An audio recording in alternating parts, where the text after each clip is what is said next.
Are you ready for us? Are you ready for us, Senator? Sa DCMM po ito. Alagato sa Alaji, kumusta dyan, Alaji? Para dun sa mga kababayan natin na dadaan mula sa may bahagi ng Katipunan papunta dito sa White Lake Avenue, diretso ng EDSA, ay paano na po kayo ng mga alternatibo na mga kalsada na pwedeng daanan, lalo pat napakarami na ng mga nakaparadang mga sasakyan. Nung makikita natin, dito sa likuran natin, kayo na rin, ito yung direksyon na nasa likod natin, ito ang direksyon, ito yung papunta ng EDSA sa mga oras na ito, sa dami na ng mga sasakyan na nakaparada dito. Westbound yan, westbound. Westbound ito, papunta ng EDSA. Papunta ng EDSA to.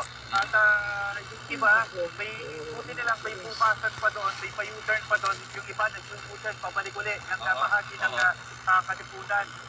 Kaya ganoon yung sitwasyon ng dami ng trapiko sa mga oras na ito. Nakakadagdag pa yung panaka-naka ng mga pag-ulan na nararanasan ngayon dito sa bahagi na ito ng Quezon City, particular dito sa bahagi ng White Plains Avenue, at kapansin-pansin na tuloy-tuloy din yung pagdating ng mga kababayan natin dito sa biglaang pagtitipon sa bahagi ng People Power Monument na nakikita natin ngayon na unti-unti pa dumarating dito sa dumadami pa? White Plains Avenue, Kuya Melo. Dumadami pa Alas tao? 5:49. Nakikita natin marami pa naglalakad mula dyan sa may bahagi ng Katipunan, White Plains Avenue pa diretso, naglalakad sa direksyon ng People Power Monument. May mga nakikita na rin tayo sa mga tapuhan ng Philippine National Police. Ito, may mga daladala na mga helmet, yung mga Na-surprise yung mga pulis, hindi walang mahina intelligence.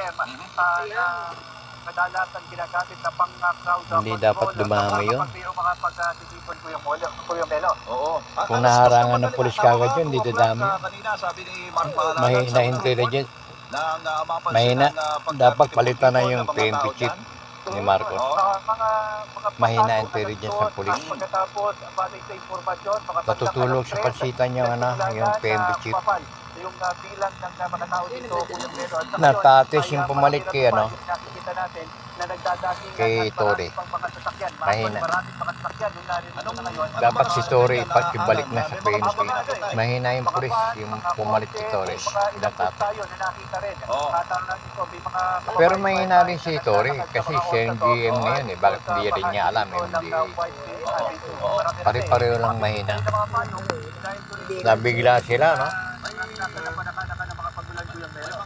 Alas 5:50 ng umaga, June 30, 2026, hindi na raw makaraan ng mga sasakyan galing ng Bigutan, galing ng Mandaluyong, papuntang Cubao, hindi na madaanan yung EDSA sa ngayon.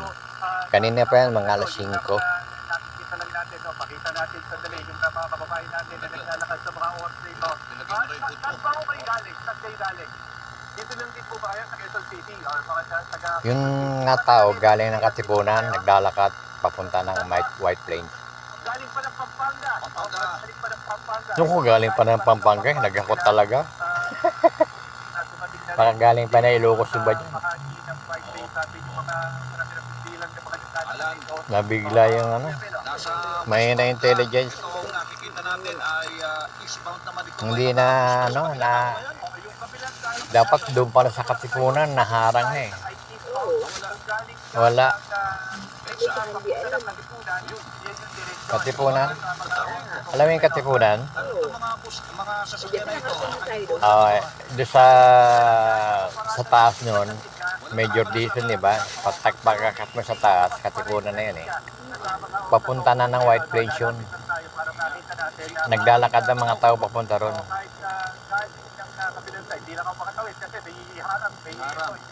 Pati pala yung galing ka ng Cubao, pupunta ka ng Ortigas, hindi ka na rin pala makakadaan. Sinara na rin pati sa kabila.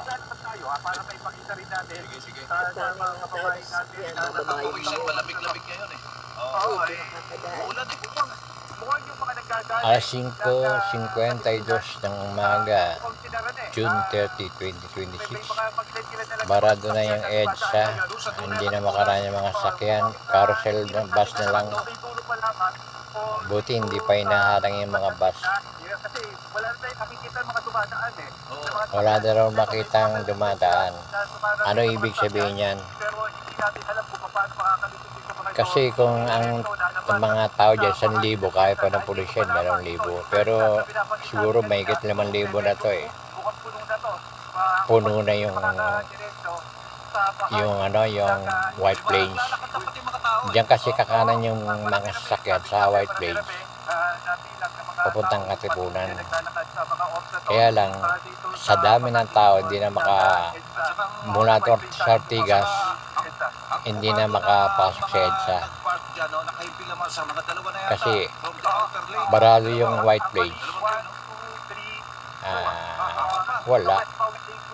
Ang mangyayari dyan, lahat ng pupunta ng White Plains, hindi na makatuloy. Kailangan doon sila sa Ortigas dumaan. Tapos,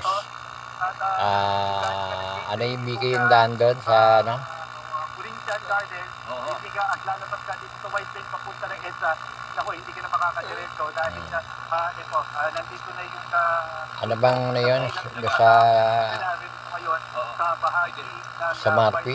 Alan, babalikan ka namin. Ano bang barangay yun? Doon sa may, kung nasa na yung buntot ng traffic, silipin natin, pupunta tayo kay Mau de la Cruz sa mga sandaling ito mga kapuso at ang oras po natin ay alas 5:54. 54. Si Alan Gatos po yung nagre-report.